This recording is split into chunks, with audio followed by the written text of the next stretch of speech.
Have you heard the strange tales of the Whistler?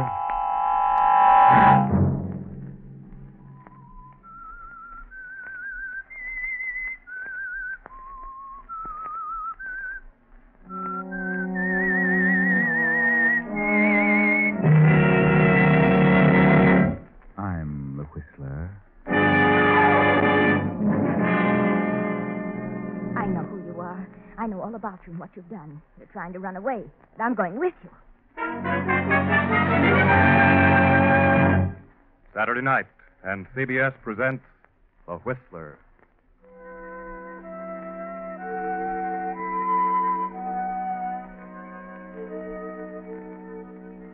I, the Whistler, know many things, for I walk by night.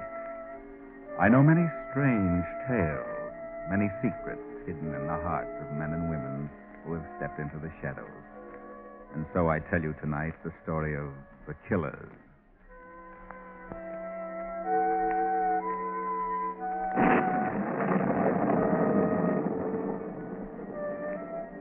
The rain beats down in torrents, and during the brief flashes of lightning, a certain stone building stands out in the darkness of the night, the courthouse of a county in a southwestern state. A murder trial has come to a conclusion, a sensational trial in which the young killer has been tried and convicted of the brutal slaying of 5 people, his employer, Farmer Atkins, and Atkins' entire family. The defense, appointed by the state, contended that the slayer was insane. Now the killer stands before the judge. The jury has found that on the night of September 13th, the entire Atkins family was brutally slain with a meat cleaver wielded by the defendant, Joe Nichols. In the absence of sufficient motive other than the $20 found on the defendant was placed under observation by the state psychiatrist. And the said state psychiatrist find the defendant suffering from dementia praecox. Therefore, it is the duty of this court to commit the defendant to the state institution for the insane.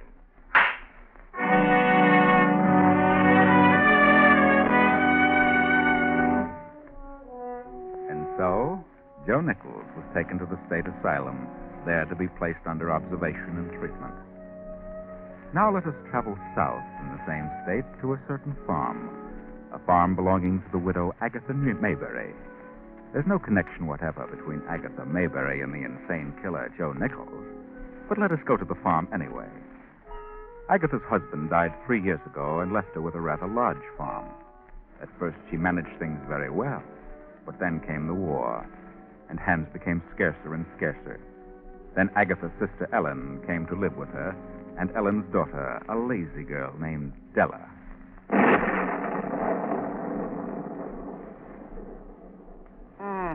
Storm is coming up stronger now. Did you get those calves in like I told you, Della? What did you say, Aunt Agatha? Get your nose out of that magazine and you could hear me. Aunt Agatha wanted to know if you looked after the calves, darling. No, I forgot. You'll have to excuse Della. She just can't get used to this sort of life in so short a time. You've both been here almost a year. Give her time, Agatha. Give her time. I'll give her time. Get out there, Della, and see if those calves are under shelter. But I might catch my death of cold in this storm. Those calves are worth more than you are. Go on.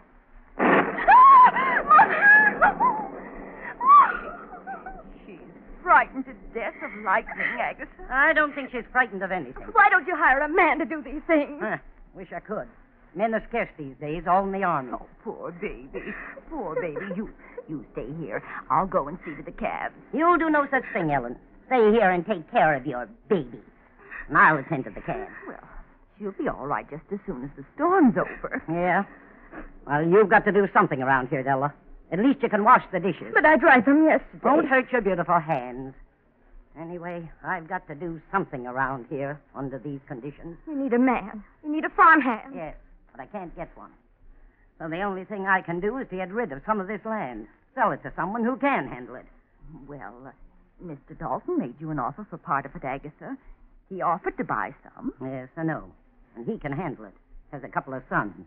And a daughter who isn't afraid to get her hands dirty. Oh, how much do you think he'd pay for it? Oh, I don't know. But I'm going to find out.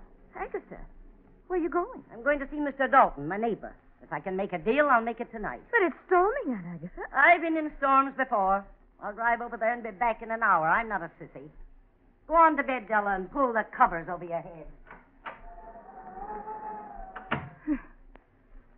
And Agatha's selfish. She's mean. All she thinks about is this farm and work. I don't know anything about a farm. I can't learn. I won't. Well, you don't belong on a farm, Della. Doesn't suit you. I won't hurt animals. I won't milk cows. There, darling, don't cry. Mother understands. No one understands me.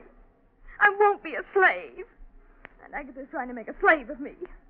There are people for such work. There are men for such things. Well, but men are scared, darling. Men are scared. Then we'll leave. We won't put up with this. Well, how can we leave, baby? We have no money. No. Well, I won't take care of animals. I'm going to be a model. I should be in New York or in Hollywood. Now, darling, don't let yourself get excited. Mean and selfish, and I hate her. Please, Della, darling, calm yourself. Who does she think she is, ordering me around like a slave? I won't stand for it. Miserly old fool. I hate her. You don't mean a word you say, darling. You're just upset now. Please try and relax. Please. No, baby.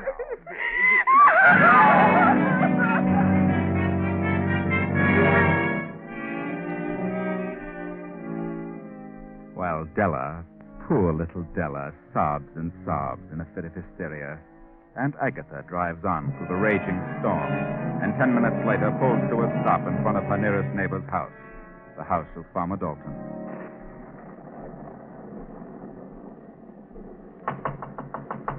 Anybody home? Dalton. Well, land of mercy, Agatha Mayberry. Well, come on in, come in. You must think I'm kind of crazy running around on a night like this, Mr. Dalton. Well, there must be a reason for it, Agatha. Yes, there is. I want to talk business. Business? Well, all right, what's on your mind all of a sudden? You want to buy the east half of the farm? Why, sure, I told you I did. What was your offer? $2,000. Well, that's a little low, don't you think? Well, perhaps, but, well, what are you going to be able to do with it? You ain't got no menfolk around. You'll have to let it go to grass. Yes, I know that. But if we could only get a few women to give up their fancy manicures and long fingernails, it wouldn't hurt them any, I know. I've tried it. Yeah, you're right about that, Agatha. Well, let's get down to business.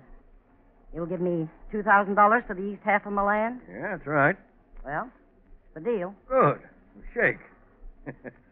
Now, how do you want it? Well, how are you prepared to handle it?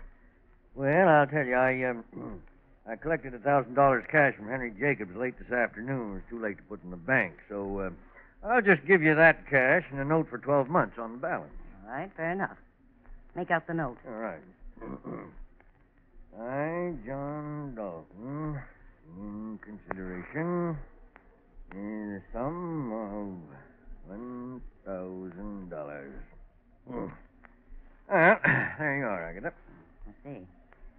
Well, shouldn't we have a witness to this transaction? Well, if you want it that way, sure. Oh, I'm sorry.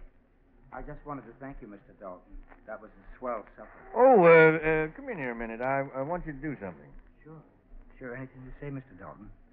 What can I do? Joe, this is Mrs. Agatha Mayberry, my neighbor of the West. She just sold me the east half of her land. I'm paying her half cash and the other half on a 12-month note. Like you to witness that note, if you would, Joe. Is that necessary? Oh, I don't know, but that's the way Agatha wants it. Very well, I'll witness it. There you are. Thanks, Joe. And who is this man? Well, Joe came here today, early this morning, and he's worked like a dog all day, done 10 men's work, and that's something I can't understand. What do you mean? Well, he's been discharged from the Army because of a physical reason. He's a 4F, but certainly didn't show any bad signs today. I can still do a lot of useful things. I thought you had enough men around here to handle things. Oh, I have, but he was broke and hungry. Well, if you don't really need him, how about lending him to me? I could use him. Yes, that's right. You could. She's got a farm and not a man on the place, Joe. How about it, huh? Sure, I'd be glad to help her. Fine. Well, you go on with Mrs. Mayberry. She really needs help, Joe. She lives alone with her sister and her young niece, and they can't help her much, but you can. It's a deal. Right. Well, here's your $1,000 cash, Agatha, and the note. Next payment's due in 30 days. I'll have it there. I'm not worried about you, John. See you later. Well, now, you better keep an eye on me. I'm a strange sort of critter. I forget sometimes, you know. Well, come along, young man. It's getting late and the storm's getting worse. Yes, I know. Are you alone? Yes. Good night, Mr. Dalton. And thanks for everything. Now, Joe.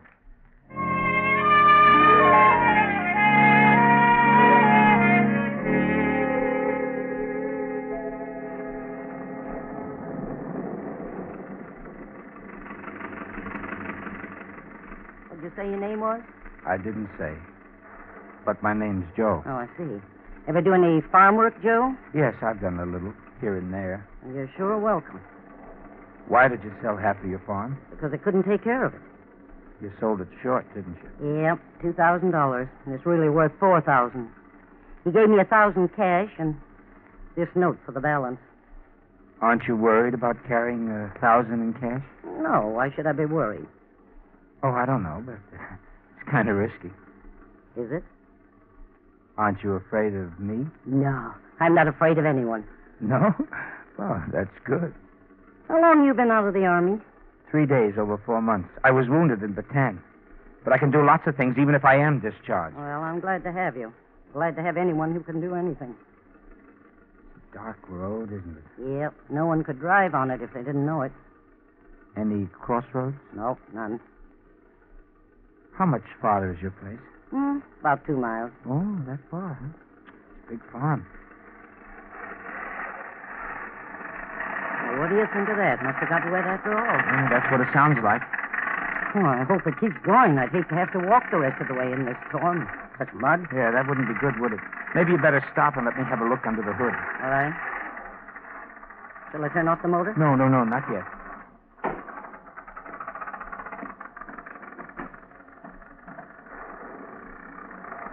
Oh, your fan isn't working. The belt's slipping and your motor's too hot. Well, can you fix it? Yeah. Yeah, I can fix it. Have you got a wrench? Yes, in that door pocket. Oh, yes. Here we are. This'll do it. Turn it off. Well, what are you staring at?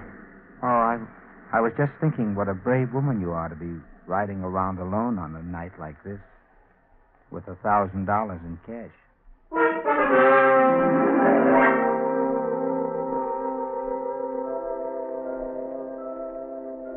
Seems to me Agatha's been gone quite a while, Della. Yes, it's been almost an hour. Maybe she got stuck or something happened to the car. They'll be right if it did. I don't care if she never comes back. Della, what are you saying? You don't mean that. Well, maybe not. But I was just thinking. So were you, but you won't admit it. Admit what? If she didn't come back, why, well, then we could leave here. We could go to New York or Hollywood, and I could follow my career. How? Well, we could sell the farm and everything. Have plenty of money to live on till I got started. We sell the farm? Don't be so dumb, Mother. Wouldn't you inherit all her property? Don't talk like that, Della. Frightens me. I can imagine how frightened you are. You're not afraid something has happened to her. You're afraid something won't. Be still. All right. It's getting worse. Yes. That'll make the road slicker, muddier. Be hard to keep from skidding.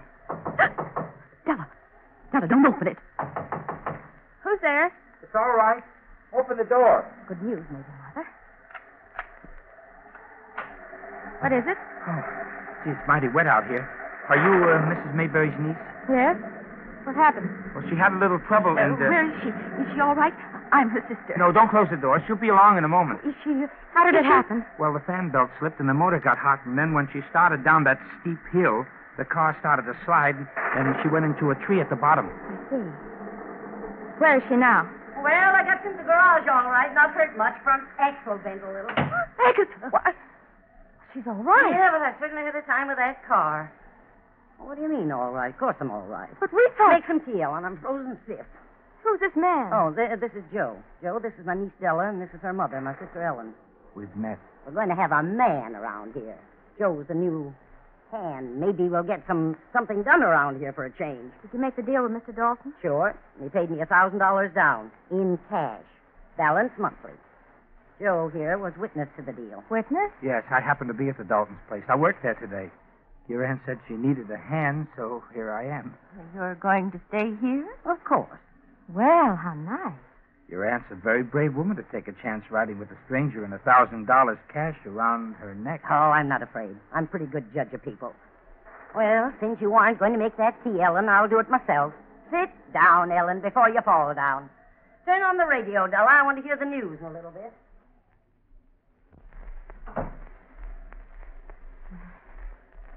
Are you married, Mr. Joe? No, You're not in the army? I was. Medical discharge. You look tired, sir. Yes, I am. I wonder if you'd mind if I'd turn in. Not at all. Well, is there a separate building for the hands? No, I suppose Aunt Agatha intends for you to have the spare room upstairs. The end of the hall. I see. Well, good night, Miss... My name is Della. Good night, Della. Good night, Joe. Good night. Night, ma'am.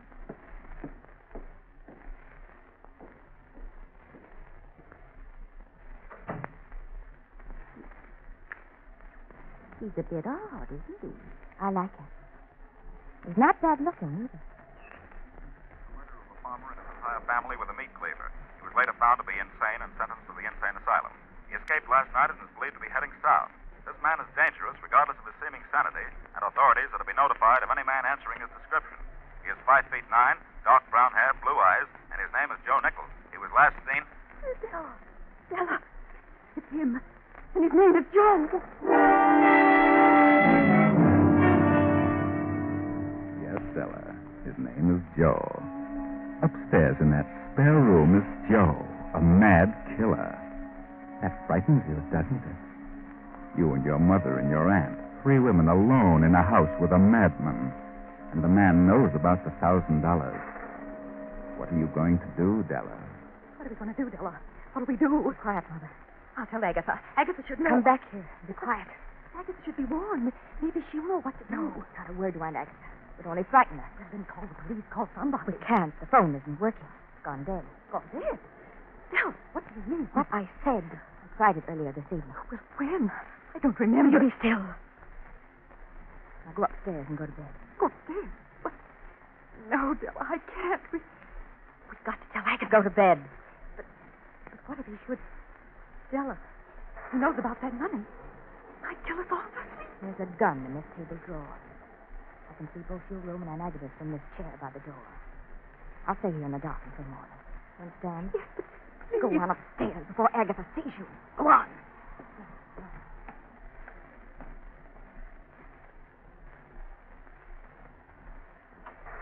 Well, where's everybody? Where's Joe? Said he was tired, so he went to bed. Mother just went up. After all, it is late, Aunt Agatha. Yeah, right, it is. You look tired, Aunt. Perhaps you'd better... What's the matter with you? What are you trembling about? Trembling? Why, well, I think I've taken cold. A little chill. I'll be all right. Better take some quinine and go to bed yourself. Just that I haven't been sleeping well lately. I'll read for a little while. Then I'll be back. I missed the news. What did it say? Why, it said that, well, nothing's important. Oh, I see. Well, better drink some warm milk and go to bed. Right. Good night.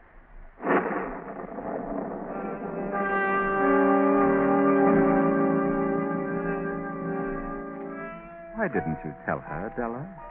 Do you really think you can handle the situation? You think you can cope with a madman? Your face grows more pale. Your hands tremble. Della steps to the table, studies the phone, then opens the drawer, takes the revolver, turns out the light, and slips into the chair by the door. As the hours pass, the storm increases to a fury. It is 3 a.m. now, and Agatha sleeps soundly in her 4-poster bed. Then her door opens softly, and a tall figure steps into the room, slips to the side of Agatha's bed. A few moments pass, then a hand reaches toward Agatha's throat, removes the money bag. Agatha opens her eyes. What do you want? What is it you...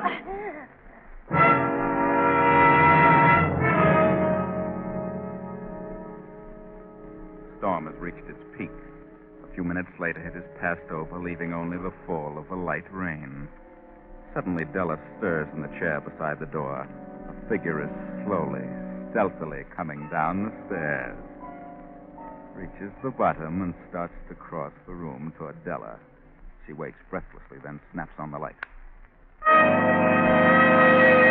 Where were you going?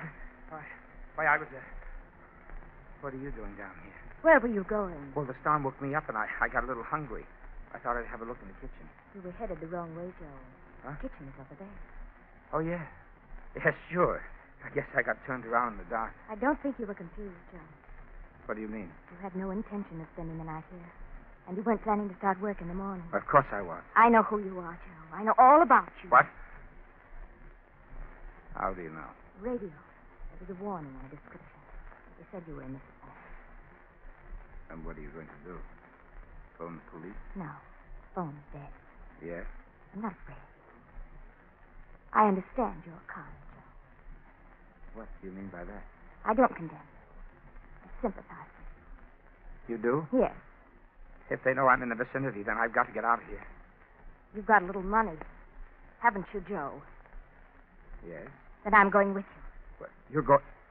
What do you mean? I can't do that? Yes, you can. You've got to. Once we're across the state line, everything will be all right. State line? I don't get it. I've got to get away from here. I've got to. I'm being held here against my wishes. Held here? Yes, they think I'm crazy, unbalanced. Crazy? You don't act crazy to me. Neither do you.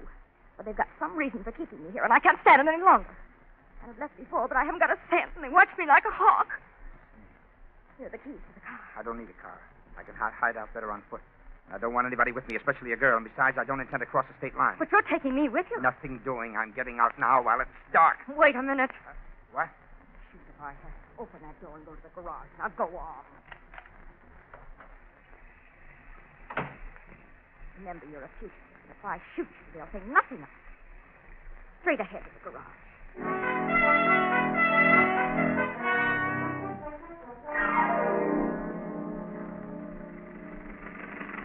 Now turn here. This is the main highway. Well, why the main highway? I'd rather keep to the side. I wouldn't. Straight ahead. Maybe they're right. Maybe you are nuts. Ah, are you crazy, Joe? Certainly not. Of course not. Neither am I. Where does this highway go? To the state line. Look, I'm in a tough enough spot as it is. I'm not going to try and cross the state line with a girl at this time of the morning. I'll take care of that. I know it. Straight ahead. What a sap. I could wring your neck for this. You're just the one who could do it.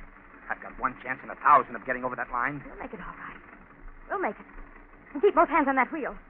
I know what you're thinking. I could turn this car over, you know. But you won't. Will you? Hey, look. Red lights ahead. State line. One of the lights is swinging. They're signaling to stop police officers. Yes. Faster, Joe, faster. Go right on through them. They'll never catch us. I said faster. Hey, stop! State line! Stop! We've made it. Keep going.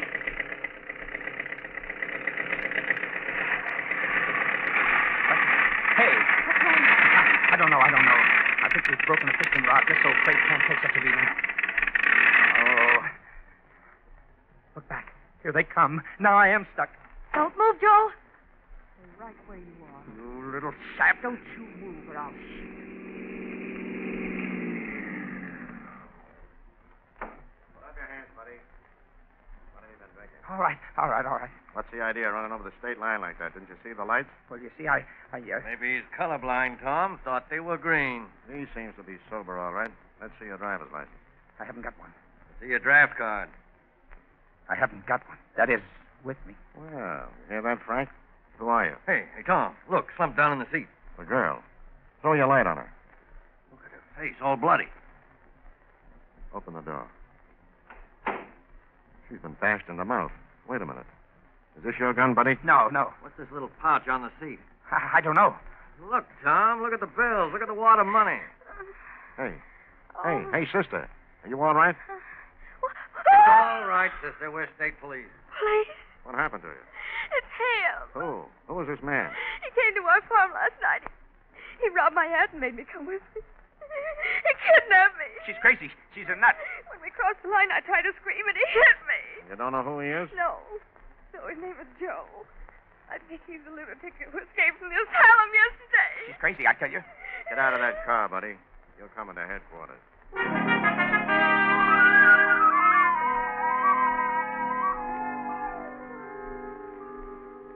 Go on, miss. What happened then? Well, after Mother and I heard the announcement on the radio, I knew it was him. I couldn't call the police because the phone was dead. Why didn't you go for help? Because he knew that Aunt Agatha had the money. I was afraid to go because of what he might do. I got Aunt's gun and sat by the door where I could see him as he went into his room. Yes?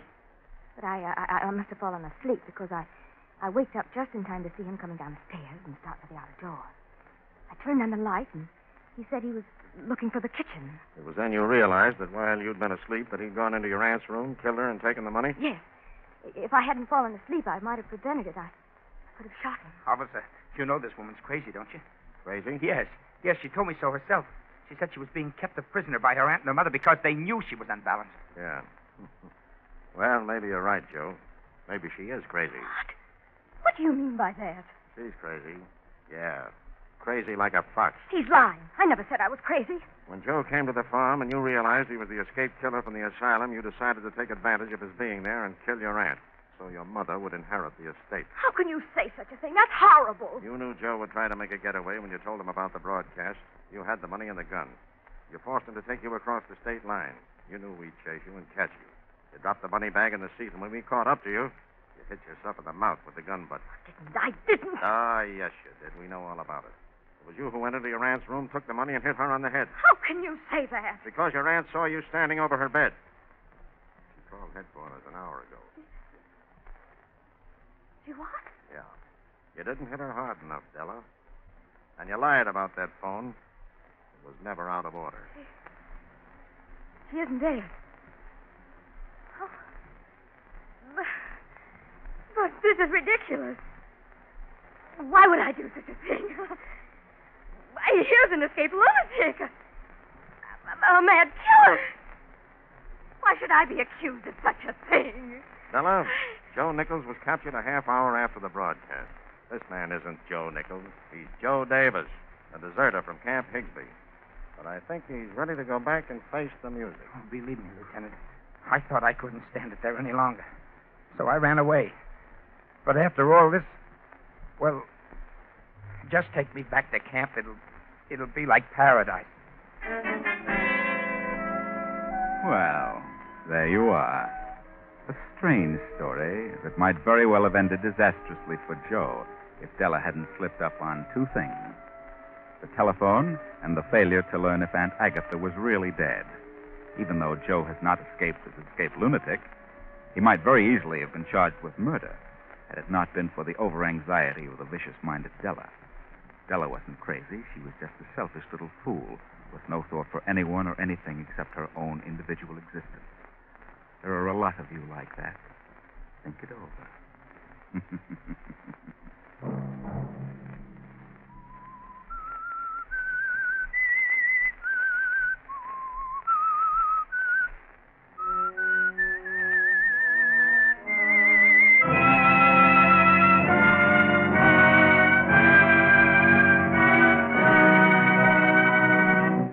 CBS has presented The Whistler.